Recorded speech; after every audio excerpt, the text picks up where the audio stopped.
Bonjour et merci de nous retrouver pour La Foi prise au mot, votre rendez-vous de formation et de réflexion.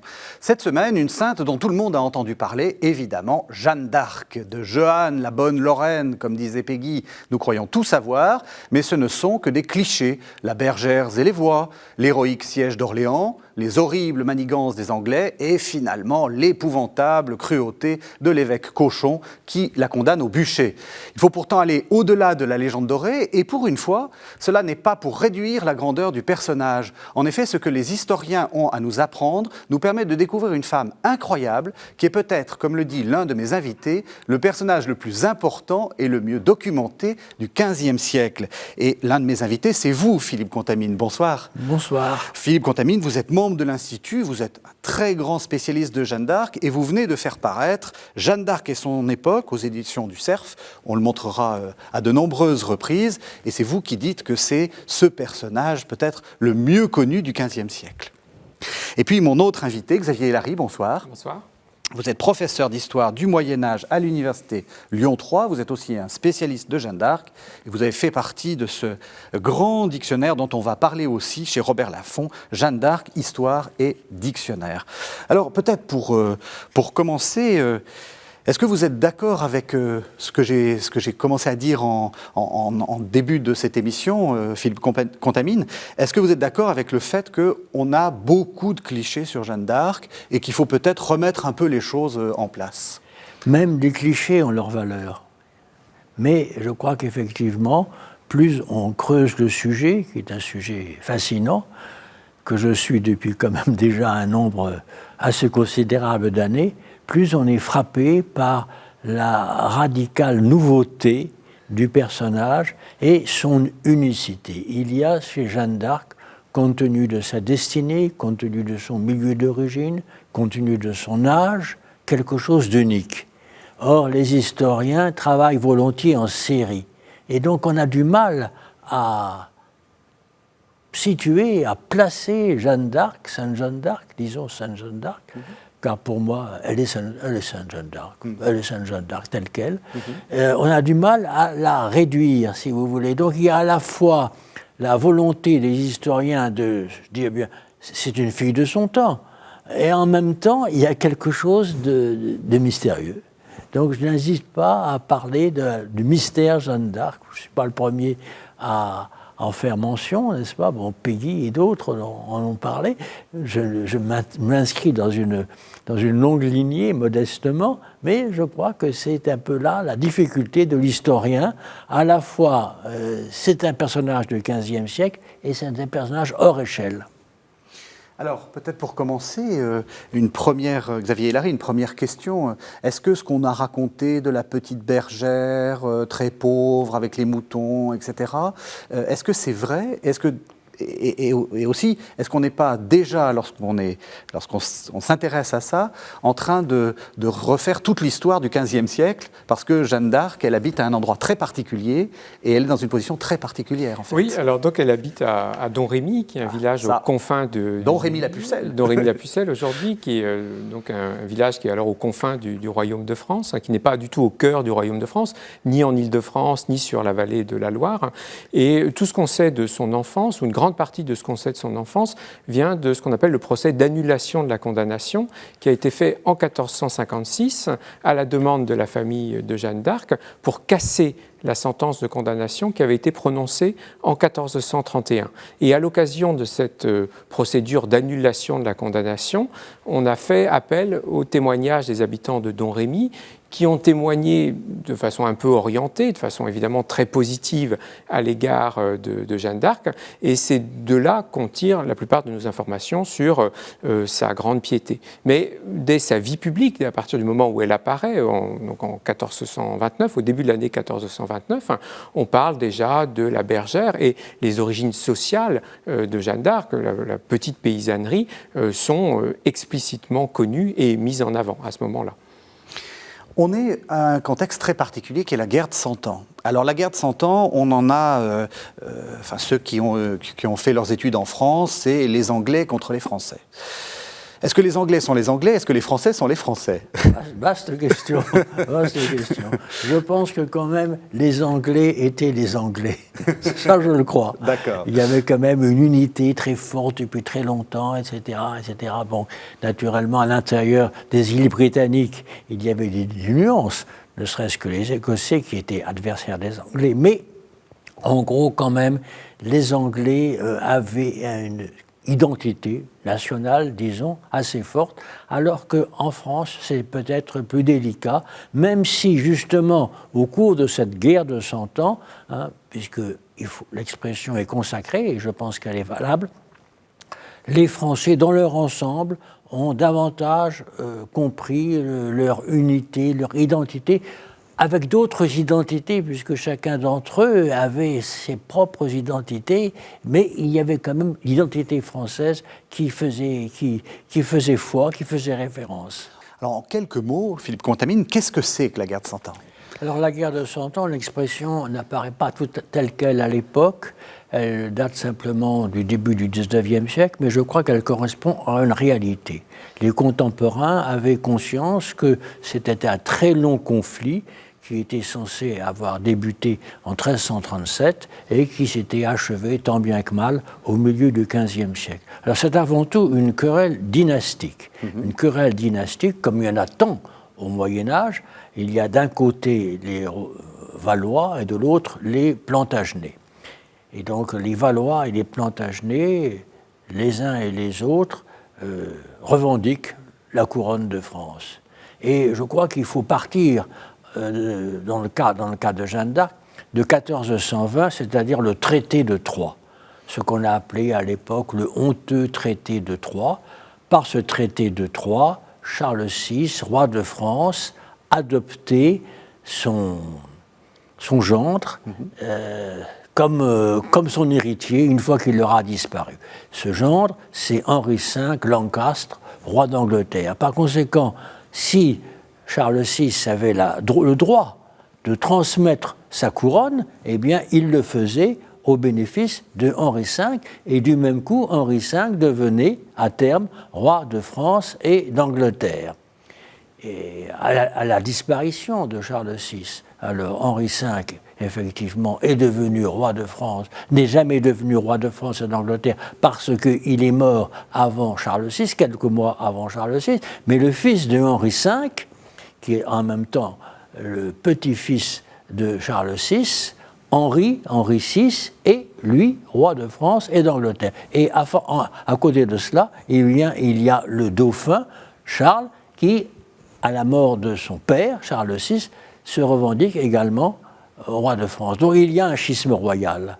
D'un côté, le jeune Henri VI, qui a 1 an, et de l'autre, il y a Charles VII. Donc un schisme royal avec une double légitimité, et Jeanne d'Arc est partie prenante de cette querelle. Xavier Larry, il faut aussi expliquer qu'on imagine ça un peu sur le modèle, je ne sais pas, Seconde Guerre mondiale, les Allemands qui envahissent le territoire français. Les Anglais sont déjà sur ce que, par la suite, on appellera le territoire français. Ça nous paraît naturel, le fameux hexagone, mais à l'époque, on n'est pas du tout dans cette configuration-là. Oui, d'autant plus que pendant longtemps, les rois d'Angleterre ont été des princes français, des princes d'origine française, depuis Guillaume le Conquérant, qui conquiert l'Angleterre en 1066, qui était duc de Normandie. Et puis, pendant tout le XIIIe siècle encore, et encore au début de la guerre de 100 ans, c'est un des enjeux aussi du début de la guerre de 100 ans, les rois d'Angleterre sont ducs d'Aquitaine. Et donc, ils sont vraiment... Les deux royaumes sont vraiment imbriqués du point de vue territorial, mais aussi du point de vue culturel. Et pendant longtemps, les rois d'Angleterre sont de culture française, parlent le français, comme les élites anglaises. Alors c'est ce qu'on appelle de l'anglo-normand, mais c'est encore très proche du français à ce moment-là. Alors, pourquoi Jeanne d'Arc intervient là-dedans? Qu'est-ce qui se passe? Qu'est-ce qui se passe? Alors effectivement, d'un côté, il y a l'application du traité de Troyes. Par conséquent, un roi de France tout jeune, mais qui s'estime légitime, en tout cas, sinon lui, du moins ses conseillers, et notamment son oncle, le duc de Bedford, qui va jouer un rôle considérable dans toute cette affaire. Et puis de l'autre côté, il y a Charles VII qui dit « Mais je suis le véritable héritier de la couronne » en fonction d'une loi qu'on a redécouvert au milieu du XIVe siècle et qui s'affirme au début du XVe, qu'on appelle la loi salique, c'est-à-dire la succession de mâle en mâle par ordre de primogéniture. Donc on peut dire que si on applique cette loi, eh bien Charles VII est le roi légitime. Et pour Jeanne d'Arc, Charles VII, c'est incontestablement le roi légitime, puisqu'il est le seul fils survivant à l'époque de Charles VI, alors que Henri V n'est que son gendre. Et comment elle sait tout ça? Et alors vous allez me dire c'est par les voix, mais est-ce qu'il y a des oppositions dans le royaume? Est-ce que les gens connaissent? Est-ce que les gens, j'allais dire, en gros, c'est la question autour de laquelle je suis en train de tourner, est-ce qu'il y a une conscience politique? Il y a, oui, une très forte conscience politique, puisque ça fait depuis 1337 que le royaume de France est en guerre, et les Anglais ont ravagé une grande partie du royaume. Ils sont passés presque partout. La première partie de la guerre de Cent Ans, ce sont ces grandes chevauchées, ces grandes expéditions qui ravagent une partie du royaume. Et puis les informations circulent de façon étonnante à l'échelle du royaume, et on est surpris, comme votre question est tout à fait légitime, on est très surpris de voir que Jeanne d'Arc connaît énormément de choses, non seulement sur la situation politique, sur l'éventuelle alliance que fait le dauphin ou Charles VII avec les Écossais, par exemple, mais qu'elle connaît aussi une partie, en tout cas, de la mythologie royale française, notamment le rôle de Saint-Denis, par exemple, comme protecteur du royaume. Et il y a beaucoup de choses qu'elle connaît. Alors, Domrémy n'est pas complètement isolé, il y avait des voyageurs, il y avait des pèlerins, il y avait les ordres mendiants, dominicains ou franciscains qui venaient prêcher. La prédication des ordres mendiants était souvent de nature politique. On en voit d'ailleurs un témoignage avec ce frère Richard, qui est un des acteurs à l'arrière-plan de l'aventure de Jeanne d'Arc. Donc effectivement, Jeanne d'Arc est loin d'être ignorante. Il ne faut pas imaginer une jeune paysanne complètement dans son village, dans sa glèbe. Elle est assez bien au courant des choses. Alors il y a les voix. Alors je vous propose qu'on entende une reconstruction du procès de Jeanne d'Arc, ou plus exactement, on appelle ça les minutes du procès, mais c'est pas totalement ça. En date du jeudi 22 février 1431, on va entendre donc Jeanne d'Arc être interrogée par un des membres du procès, de ceux qui l'interrogent, Jean Beaupère, et elle va parler de ses voix. C'est dans la traduction de Robert Brasillac. Quand j'eus l'âge de 13 ans, j'eus une voix de Dieu pour m'aider à me gouverner. Et la première fois, j'eus grand-peur. Et vint cette voix environ l'heure de midi, au temps de l'été, dans le jardin de mon père. Je n'avais pas jeûné la veille. J'ouïs la voix du côté droit vers l'église, et rarement je l'ouïs sans clarté. En vérité, il y a clarté du côté où la voix est ouïe. Il y a là communément une grande clarté. Quand je vins en France, souvent j'entendais cette voix. Comment était cette voix? Il me semblait que c'était une digne voix, et je crois que cette voix était envoyée de part de Dieu. Lorsque j'ouïs par 3 fois cette voix, je connus que c'était la voix d'un ange. Cette voix m'a toujours bien gardé, et je comprenais bien cette voix. Quel enseignement vous donnait cette voix pour le salut de votre âme? Elle m'enseigna à me bien conduire, à fréquenter l'église. Elle me dit qu'il était nécessaire que je vinsse en France. Sous quelle forme cette voix vous est-elle apparue? Vous n'aurez pas cela de moi, cette fois. Alors Philippe Contamine, devant vous, j'ai un peu hésité, excusez-moi, vous êtes l'autorité, sur la nature du texte qu'on vient d'entendre. J'ai dit c'est des minutes du procès, c'est pas exactement les minutes du procès. C'est quoi ce texte-là? Je l'appelle plutôt l'instrumentum. Voilà, c'est Autrement dit, très tôt après la fin du procès, qui s'achève le 30 mai 1431, les autorités qui avaient mené ce procès, Cauchon et les autres, ont confié la tâche de faire une sorte de présentation du procès à partir des différents documents qu'ils avaient à leur disposition, et notamment des minutes d'interrogatoire que Jeanne d'Arc avait subies. Et donc ce travail a été fait par Thomas de Courcelles, qui était un jeune et brillant théologien, qui a fait, on peut le dire, un très beau travail, car ce procès se lit de bout en bout comme un drame, avec une apparence de raison, d'organisation, etc. Donc on peut dire qu'il faut le lire d'un bout à l'autre, et à ce moment-là, on s'aperçoit à la fois de son unité, de sa subtilité, et en même temps de son humanité, si on peut le dire. Bon. Est-ce que c'est la voix de Jeanne d'Arc, à votre avis? Bon, on a bien compris qu'il y a une petite intermédiaire, mais parce que moi, ce qui me frappe beaucoup, c'est la fin de ce texte où elle dit clairement à celui qui l'interroge, ça, vous ne le saurez pas, ça vous regarde pas. En un sens, c'est la voix de Jeanne d'Arc, c'est la voix de Jeanne d'Arc, même si, disons que c'est peut-être pas entièrement rapporté tel quel, mais on la sent. On la sent, même si ce procès est majoritairement en latin. Mais on a conservé une partie des réponses en français de Jeanne d'Arc, donc on peut accepter que c'est en gros la voix de Jeanne d'Arc, d'autant que les greffiers ont toujours dit, les 3 greffiers ont toujours dit qu'ils avaient fait honnêtement leur travail malgré les pressions. Et donc ces 3 greffiers, c'est très très important, le fait est qu'ils étaient naturellement en activité en 1431, mais ils étaient également en vie en 1456, lors du procès de réhabilitation. Donc, comme ils ont dit, nous avons fait notre travail honnêtement, oui. On ne pouvait pas mettre radicalement en cause les conclusions de l'instrumentum. Il fallait faire avec. Et du coup, on découvre une Jeanne d'Arc avec une sacrée personnalité, si je puis me permettre, qui n'hésite pas à interpeller ses juges, qui manie assez bien l'ironie. Et même un peu la raillerie. Avec de l'humour, oui. Avec de l'ironie, avec de la grandeur. Oui. Et avec ce côté plein d'aplomb qui était logique. Alors quelquefois, quand on regarde en continu, quelquefois elle est manifestement embarrassée. Et donc quand elle est embarrassée, elle dit « passez outre ». En latin, ça devient « transeatis ultra », « passez outre ». Bon, je ne vous répondrai pas, etc.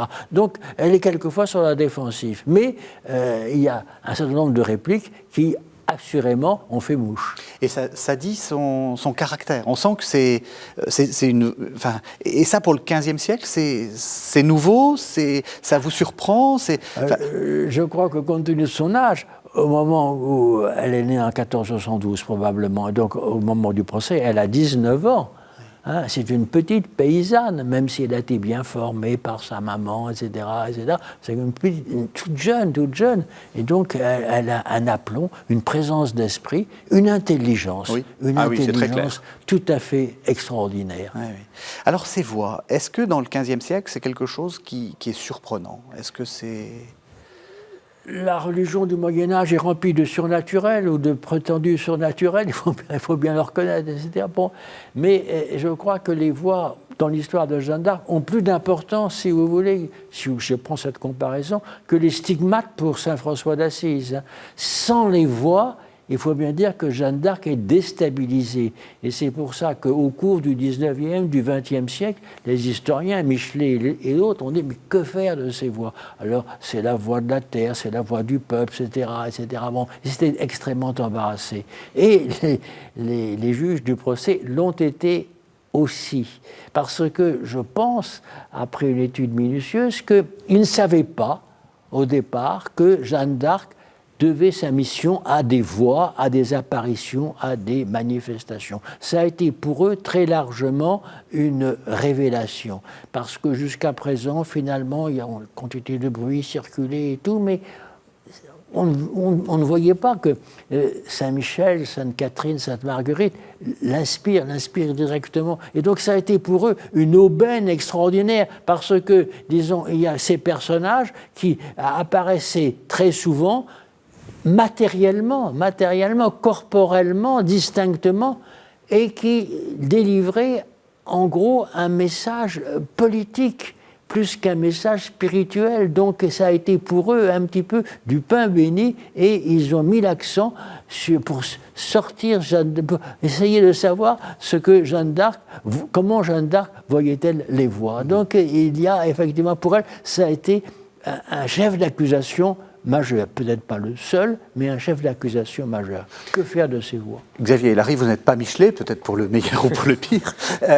Vous, donc en ce début du XXIe siècle, vous la classeriez comment? Comme une mystique, comme une folle, comme une hystérique, comment est-ce qu'on fait? C'est très difficile, effectivement, puisqu'il y a un mystère irréductible autour des voix dont elle ne fait pas tellement état, M. Contamine l'a bien dit, elle n'en fait pas tellement état entre 1429 et 1431.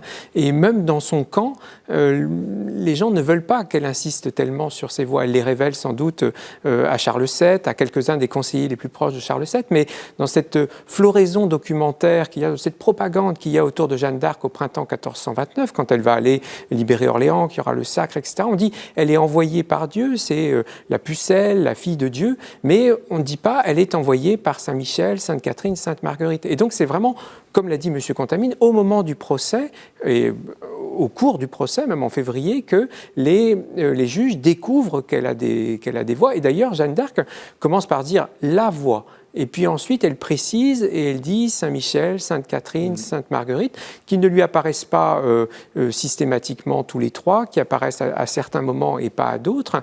Et ce qui est très curieux, c'est que Jeanne d'Arc a un petit peu varié au cours de son procès, sur sa ligne de défense, mais sur les voix, elle a toujours, finalement, elle a tenu bon en quelque sorte, et au matin de son exécution, dans ce qu'on appelle l'information posthume, quand le juge, donc l'évêque de Beauvais, Pierre Cochon, vient la trouver dans sa prison pour la sermonner une dernière fois, eh bien, elle tient bon encore, elle consent simplement à dire « soit bon, soit mauvais esprit, ils me sont apparus ».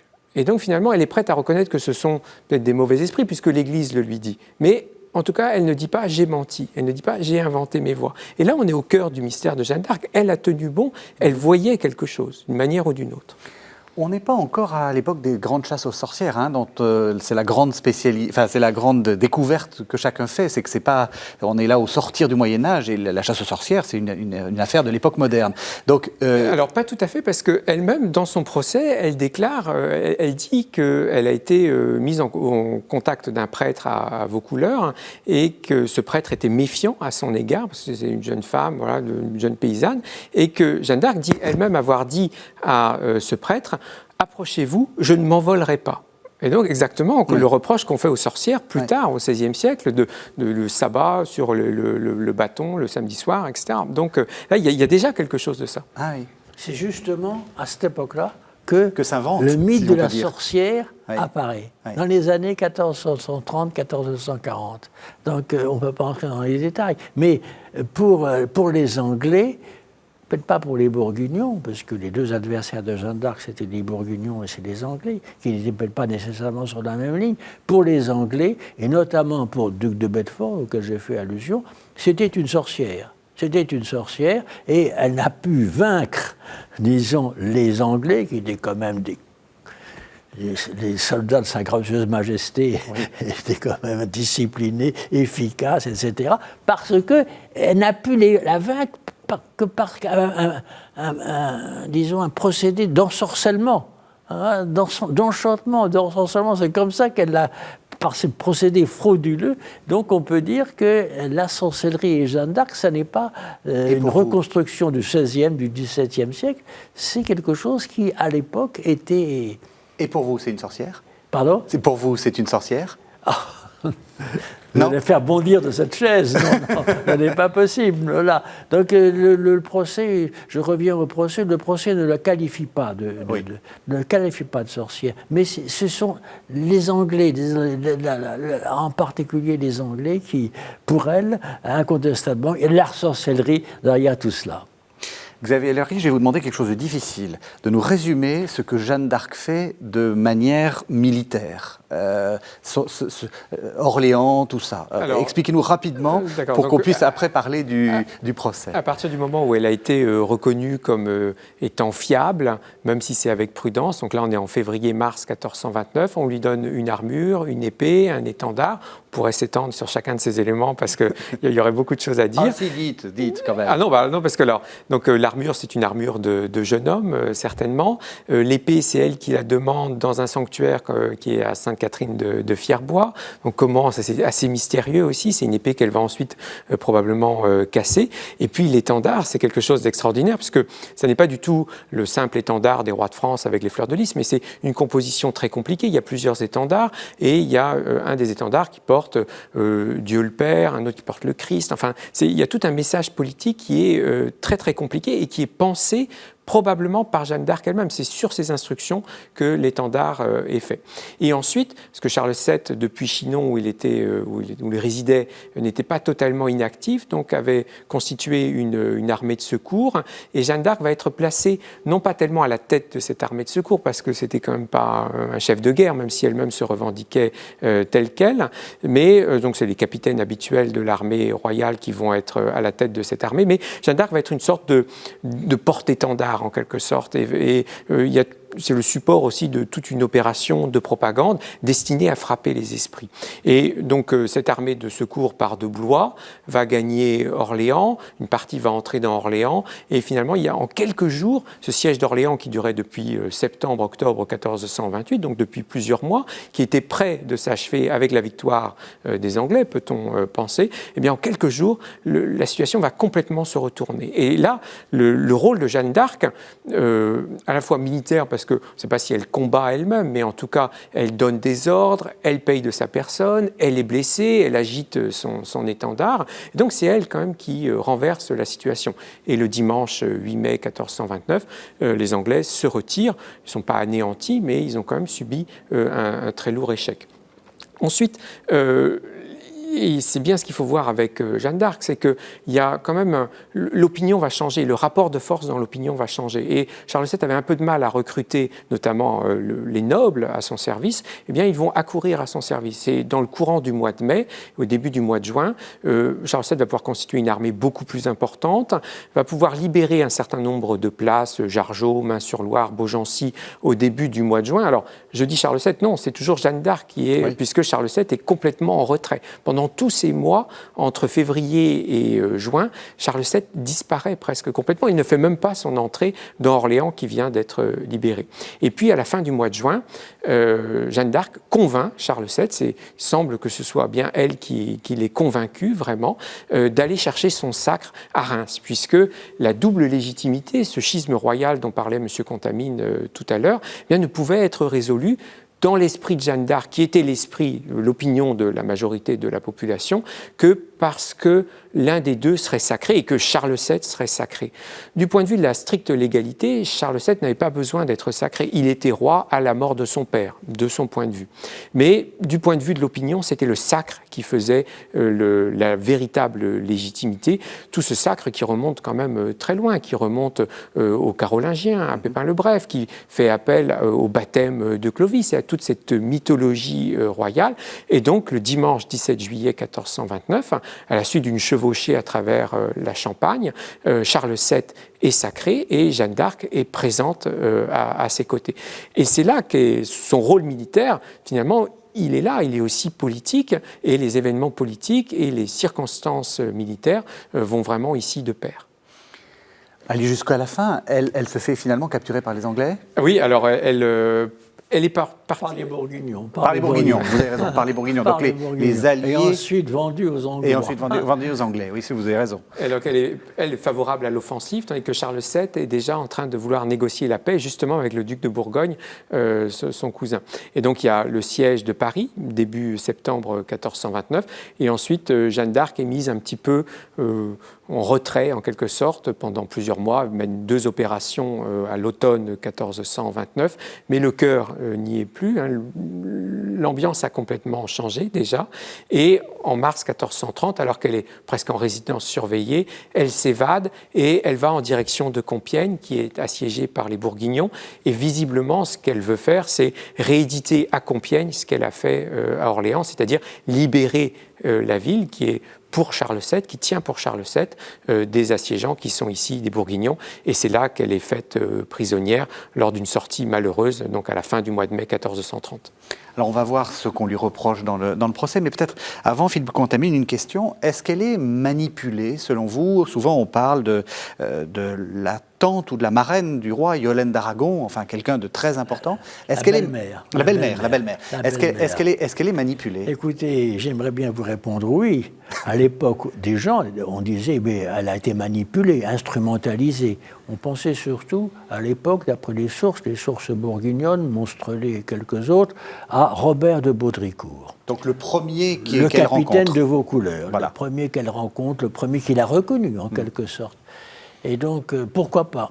Mais une étude un petit peu attentive, serrée, pointue, des parcours politiques et de Jeanne d'Arc et de Yolande d'Aragon me fait penser que Yolande n'a pas eu ce rôle de dea ex machina, si vous voulez, qu'on lui a prêté surtout depuis le début du XIXe siècle. Il y a encore aujourd'hui des historiens, des écrivains qui pensent que c'est Yolande qui l'a introduit auprès de Charles VII, qui l'a recommandé auprès de Charles VII et qui lui a appris son rôle. Je pense que la difficulté, c'est qu'on a l'impression que Jeanne d'Arc agit sponte sua à travers ses voix.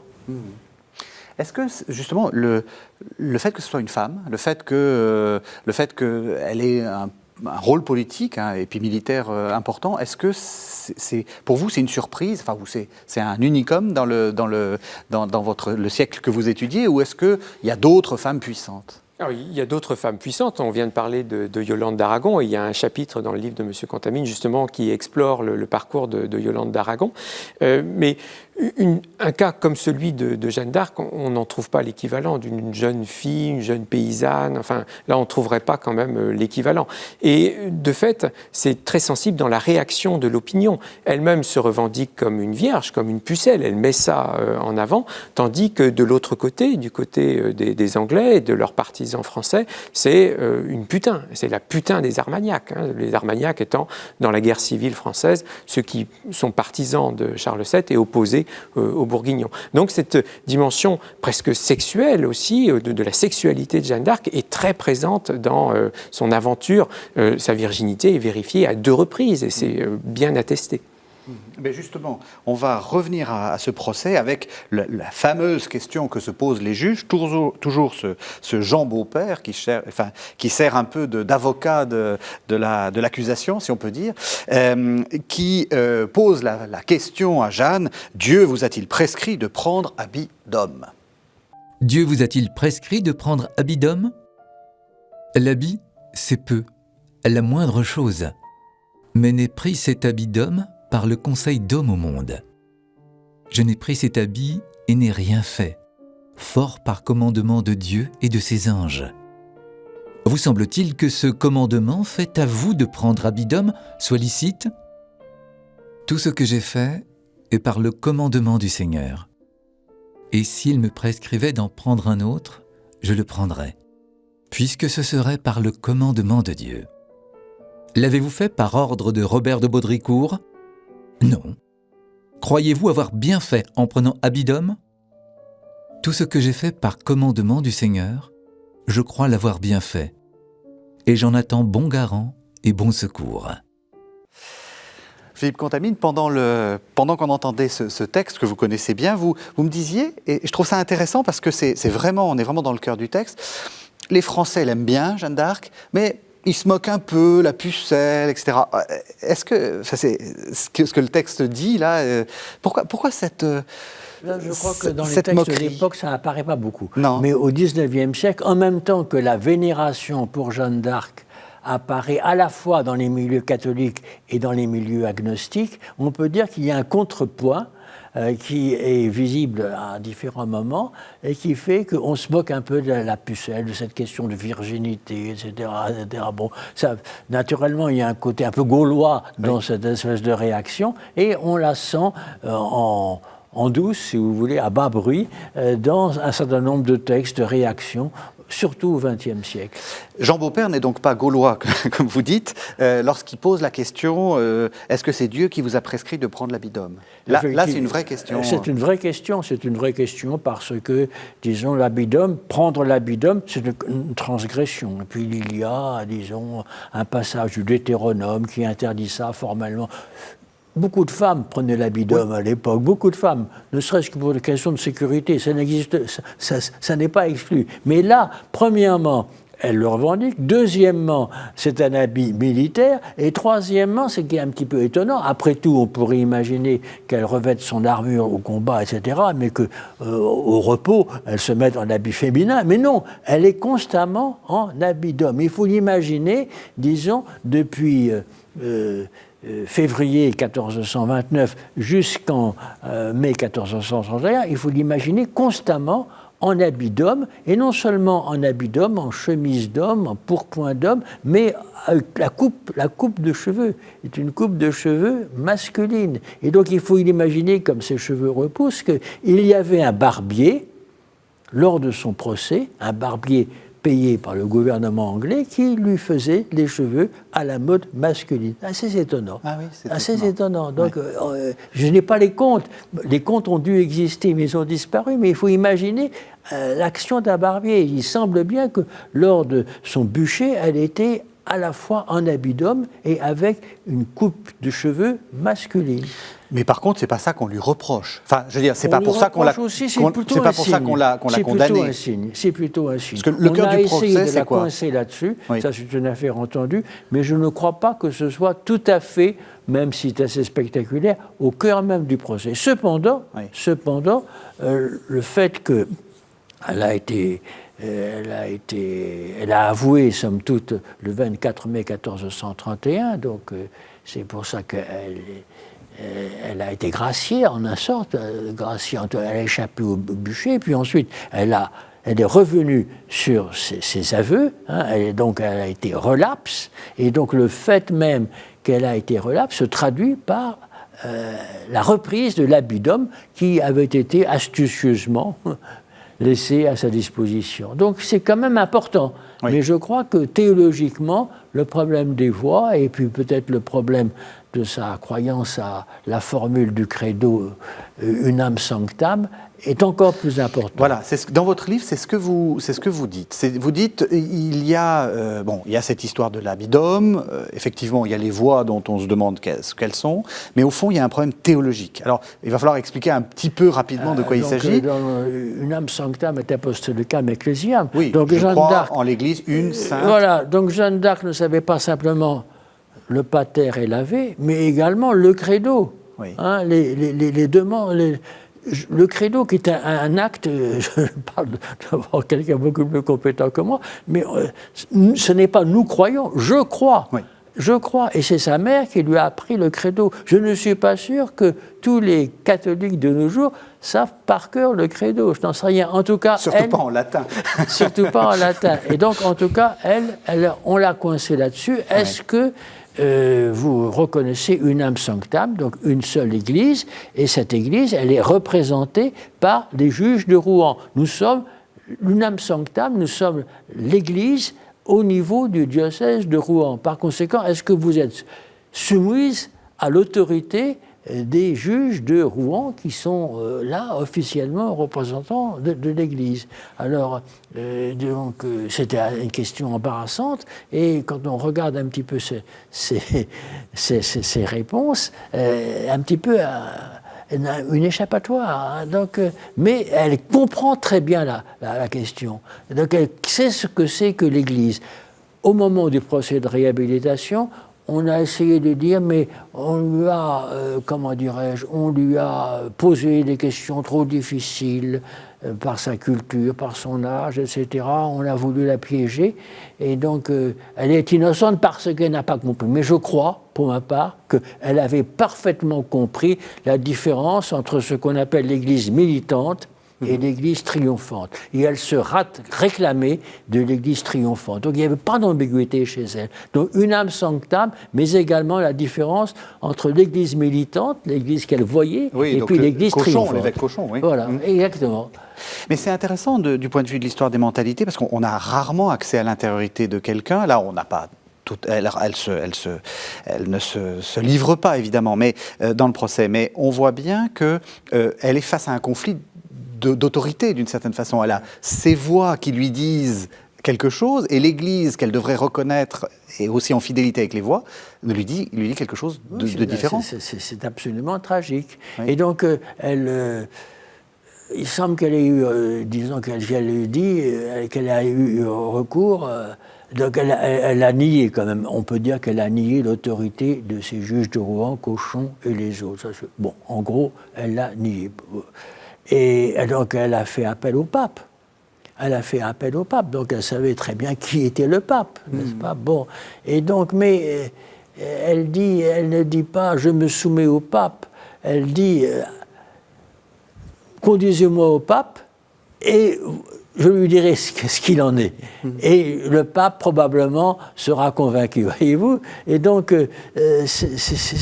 la formule « Dieu premier servi », ça veut dire, disons, au-delà de l'Église, et peut-être même au-delà du pape. Dieu premier servi, il y a une sorte de liaison directe à travers ses voies avec Dieu lui-même. Est-ce qu'on n'est pas là dans, peut-être que je vais trop loin, hein, mais dans ce qui pourrait être presque les prémices d'une forme de réforme, dans le sens où on voit qu'il y a une sorte de contestation entre une autorité ecclésiale et une sorte de conviction intime.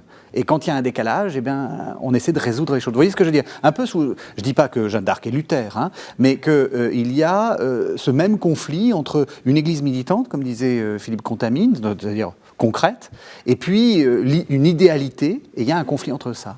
Oui, je pense qu'il faut alors se replacer dans le contexte qui est celui de Jeanne d'Arc au début du XVe siècle, c'est-à-dire la fin du grand schisme d'Occident, c'est-à-dire le fait que depuis 1378, il y avait eu 2 et même parfois 3 papes concurrents, et du coup ça a pu instiller quand même chez les fidèles, et notamment peut-être chez Jeanne d'Arc, une sorte de doute sur la légitimité de certaines institutions. Après tout, Jeanne d'Arc avait déjà été examinée par des gens qui étaient sociologiquement très proche de ces juges, c'est à Poitiers, en février ou mars 1429.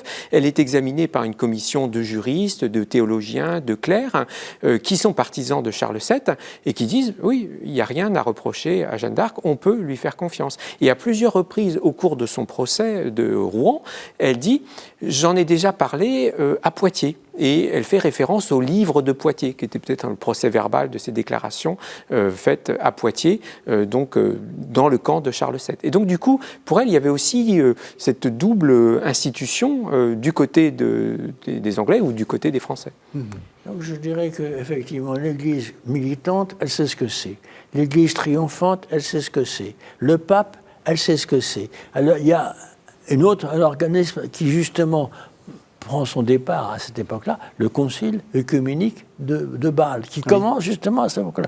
Et donc je crois qu'au début, elle ne savait pas ce que c'était qu'un concile œcuménique. Mais au cours du procès, on lui a expliqué ce que c'était. Et on lui a dit, dans ce concile œcuménique qui est en train de se réunir, c'est sur ce premier jour, eh bien il y aura des partisans à la fois de Charles VII et de la cause anglaise. Et donc à ce moment-là, c'est une ouverture pour elle. Bon, Cauchon s'était forcé de fermer la porte. Mais enfin, la question a été posée. Est-ce que, après on va arriver à la canonisation, mais dernière question, Xavier Larry, sur le procès, est-ce que Cauchon, le fameux Cauchon, est cet odieux personnage qu'on a parfois représenté, et est-ce que les juges sont vraiment des personnages détestables, ou est-ce qu'ils font bien leur métier ?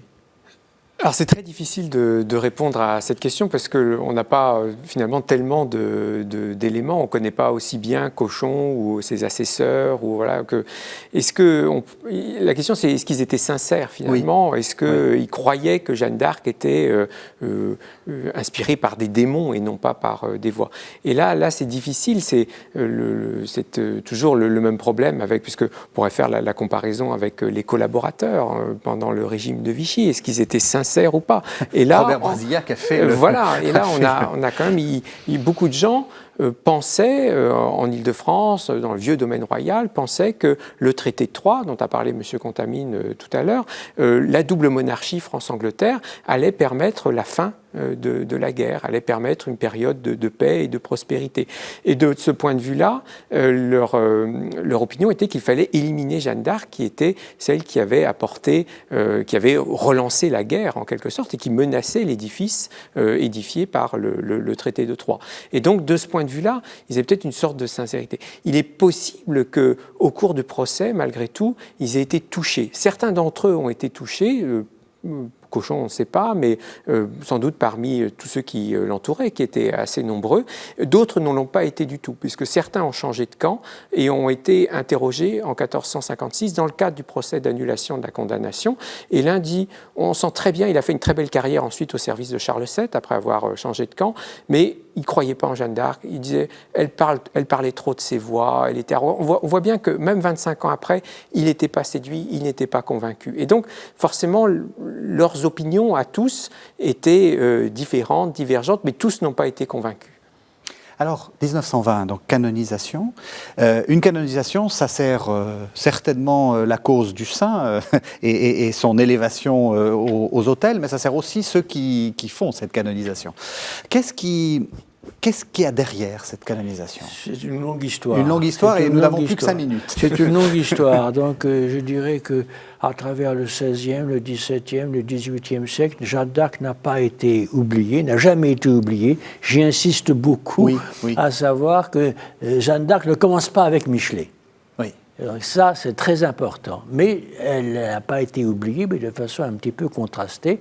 Et il semble que, en tout cas, à Orléans, on a eu pour elle un peu plus qu'une admiration, une certaine vénération. Et puis, à partir du milieu du XIXe siècle, avec Monseigneur Dupont-Loup, les autres, Monseigneur Touché et tout, donc il y a une volonté de la part de l'Église au niveau local, le diocèse d'Orléans, pour que Jeanne d'Arc, à la longue, soit placée sur les autels, qu'on puisse lui rendre un culte public. Et donc, il y a des étapes, en particulier 1894, elle est déclarée vénérable, je crois que c'est très important, et puis 1909, elle est déclarée bienheureuse, et on m'a raconté que le pape, qui était à ce moment-là Saint Pilice, avait accordé cette béatification aux Français pour les consoler de la séparation de l'Église et de l'État. Donc il y avait déjà on va leur faire un petit plaisir quand même. Bon, c'était un personnage, parce qu'on a conservé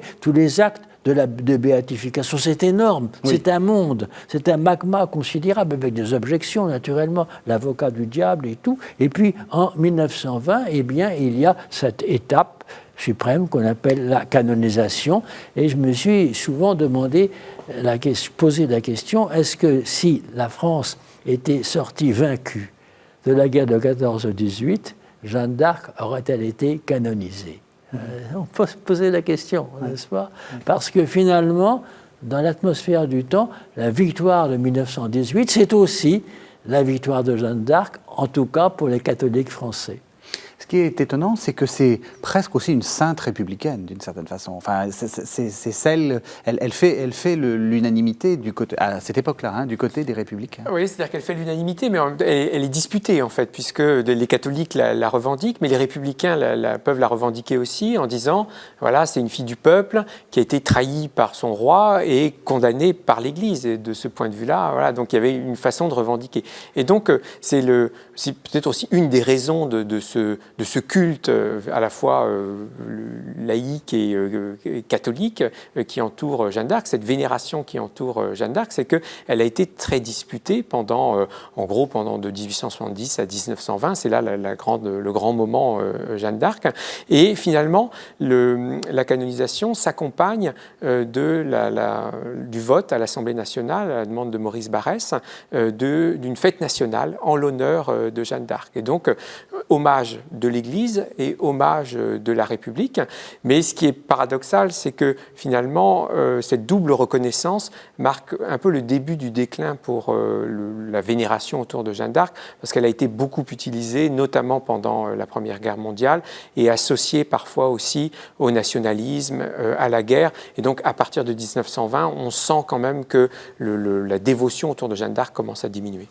Eh bien, il faut la retrouver en lisant vos livres. Alors, j'en ai plusieurs fois parlé, hein, Philippe Contamine, Jeanne d'Arc et son époque, c'est paru aux éditions du Cerf. Alors, on a quand même un tout petit peu de temps, vous avez quelques minutes, quelques secondes, on va dire, pour expliquer le livre. Ce que je trouve intéressant, c'est qu'en fait, vous faites presque une histoire du XVe siècle à partir de Jeanne d'Arc. En tout cas, ça a été mon ambition. Parcourir le XVe siècle, surtout le XVe siècle français, à partir de Jeanne d'Arc. Parce que, rappelons-le, pour vous, c'est vraiment un personnage emblématique. On peut le dire comme ça. Voilà, donc Jeanne d'Arc et son époque aux éditions du Cerf. Et puis, Philippe Contamine, vous êtes aussi le directeur d'un gros dictionnaire auquel a participé Xavier Hélary et Olivier Bouzy. Jeanne d'Arc, histoire et dictionnaire. Alors c'est à vous, monsieur Hélary, que je vais poser la question. Qu'est-ce qu'il y a dans ce gros dictionnaire ? Alors, nous avons essayé de faire le point, donc ça nous a pris 5 ans, entre 2007 et 2012, sous la direction de M. Contamine. Donc à la fois, il y a une partie histoire, donc qui reprend les éléments de l'histoire de Jeanne d'Arc, puis une partie dictionnaire avec les personnages, les lieux, les notions qui sont liées à Jeanne d'Arc, depuis le XVe siècle jusqu'à aujourd'hui. 1216 pages aux éditions Robert Laffont. Merci beaucoup à tous les deux. Merci de nous avoir suivis. Vous savez que vous pouvez retrouver cette émission sur le site internet de la chaîne. C'est sur www.ktotv.com. Vous pouvez regarder cette émission autant de fois que vous le voulez. Et comme je le dis souvent, c'est gratuit. Profitez-en. On se retrouve donc la semaine prochaine.